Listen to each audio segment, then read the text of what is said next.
Hello students, आज हम पढ़ने वाले हैं chapter 2 linear equation in one variable. तो सबसे पहले सीखते हैं कि वेरिएबल और कांस्टेंट क्या होते हैं।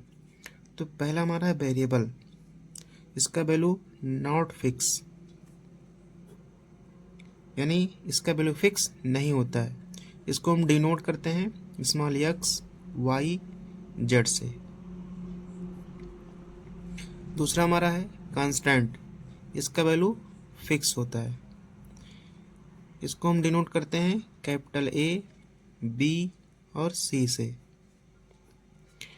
यानी वेरिएबल का वैल्यू फिक्स नहीं होता है, कांस्टेंट का वैल्यू फिक्स होता है। वेरिएबल को स्मॉल एक्स वाई और जेड से डिनोट करते हैं और कांस्टेंट को कैपिटल ए बी और सी से डिनोट करते हैं। एग्जाम्पल में अगर हम बात करें कांस्टेंट की, तो हमारे जितने नंबर्स होते हैं, जैसे हमने कहा कि 4, हमने कहा 10, हमने कहा 5, तो ये नंबर्स हैं जिसके वैल्यू कभी चेंज नहीं होते हैं और इन्हीं को हम क्या कहते हैं, कांस्टेंट।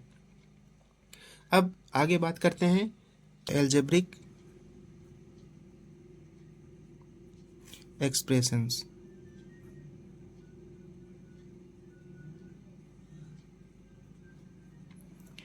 तो जब हमारे वेरिएबल यानी सी कांस्टेंट, यानी जब हमारे वेरिएबल और कांस्टेंट यानी वी यानी वेरिएबल, सी यानी कांस्टेंट, जब प्लस माइनस मल्टीप्लाई या डिवाइड साइनों द्वारा एक साथ अटैच होते हैं तो उसे हम एल्जेब्रिक एक्सप्रेशंस कहते हैं। एग्जाम्पल में समझे तो जैसे हमने लिखा कि 4x, तो इसमें बात करें कि 4 इंटू यक्स की, तो 4 हमारा क्या है, कांस्टेंट, यक्स हमारा वेरिएबल, और इसमें मल्टीप्लाई हुआ जो हमारा साइन है, इनमें से कोई एक साइन हमको देखने को मिल रहा है। तो इस तरह से ये हमारा है क्या, एक एल्जेब्रिक एक्सप्रेशन, क्योंकि इसमें हमारा कांस्टेंट भी है, वेरिएबल भी है और में से कोई एक साइन भी है। अब इनमें से कई साइन एक साथ भी आ सकते हैं, जैसे कि लिख देते हैं हम 3x प्लस 4। तो अगर हम बात करें इसमें तो 3 इंटू यक्स प्लस 4, तो यहाँ देख रहे हैं दो साइन आया, एक बार मल्टीप्लाई भी आया है और प्लस भी आया है। इसमें हमारा कांस्टेंट, ये हमारा वेरिएबल और ये हमारा कांस्टेंट टर्म है। तो इसमें देख रहे हैं क्या कि एक साथ भी आ सकते हैं और अलग अलग भी आ सकते हैं। तो इस तरह से ये और ये दोनों ही हमारे क्या हैं, एल्जेब्रिक एक्सप्रेशन। सीखते हैं अब कि इक्वेशन क्या होते हैं। तो जब दो एल्जेब्रिक एक्सप्रेशंस के बीच में इक्वल का साइन लगा होता है तो उसे हम क्या कहते हैं, इक्वेशन। फिर से सुनेंगे कि जब दो एल्जेब्रिक एक्सप्रेशंस के बीच में इक्वल का साइन लगा होता है तो उसे हम क्या कहते हैं, इक्वेशन। अगर हम बात करें एल्जेब्रिक एक्सप्रेशंस की, अभी हमने बात की, फिलहाल दोबारा से जान लेते हैं कि 4x प्लस 5 हमारा है क्या, एक एल्जेब्रिक एक्सप्रेशंस। अगर हम बात करें 4 प्लस 3x, यह भी हमारा क्या है, एल्जेब्रिक एक्सप्रेशंस।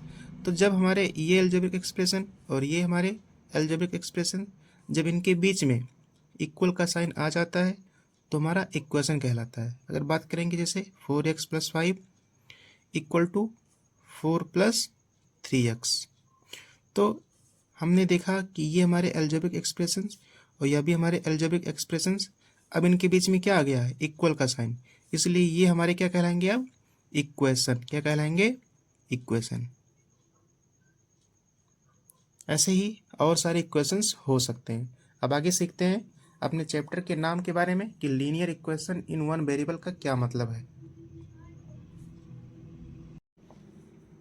सीखते हैं चैप्टर के नाम के बारे में।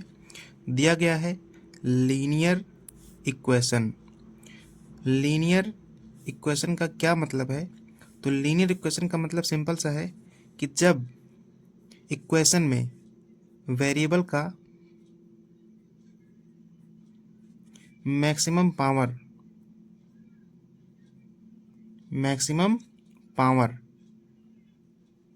1 हो तो उसे हम लीनियर इक्वेशन कहते हैं। अब समझते हैं वन वेरिएबल का क्या मतलब है। यानी हमारे इक्वेशन में जब एक ही तरह के वेरिएबल का यूज़ होता है तो उसे हम कहते हैं वन वेरिएबल। एग्जाम्पल से समझे हम, तो 2x प्लस 3, इक्वल टू 4। तो इसमें हम देख पा रहे हैं हमारा एक इक्वेशन है और इस इक्वेशन में हमारे केवल एक ही तरह के वेरिएबल आए हुए हैं, तो इसी को हम कहेंगे क्या, वन वेरिएबल। समझे दूसरा एग्जाम्पल, तो लिखते हैं 2 + 3y इक्वल टू 4 + 2y। यहाँ भी हम देख पा रहे हैं क्या कि इस इक्वेशन में केवल हमें एक ही तरह के वेरिएबल देखने को मिल रहे हैं, यानी इस तरफ भी हमारा y है, इस तरफ भी y है। तो इस तरह से कह सकते हैं क्या, यह भी हमारा क्या है, वन वेरिएबल है, क्योंकि इसमें इक्वेशन में हमें केवल एक ही तरह के वेरिएबल देखने को मिल रहे हैं। तो आई होप आपको समझ में आया होगा कि लीनियर इक्वेशन और वन वेरिएबल का क्या मीन है, क्या मतलब है। बाकी सीखते हैं कुछ बेसिक चीज़ों के बारे में। हमने लिखा ax + b इक्वल टू 0। तो ये हमारा एक इक्वेशन है, इसमें हम देखें कि x हमारा वेरिएबल है और इस वेरिएबल में मल्टीप्लाई हुआ a, तो यहाँ पे a हमारा कहलाएगा कोफिशिएंट, कहलाएगा कोफिशिएंट। और यहाँ पे ये b हमारा क्या है, कांस्टेंट टर्म, क्या है, कांस्टेंट टर्म। तो यह बात भी आपको समझ में आया होगा। हमने क्या देखा इसमें कि x हमारा क्या है, वेरिएबल, x में मल्टीप्लाई हुआ a हमारा क्या है, कोफिशिएंट, और प्लस b हमारा क्या है, कांस्टेंट टर्म है। तो ये बात भी आपको समझ में आया होगा। अब हम आते हैं अपने एक्सरसाइज 2.1 पे।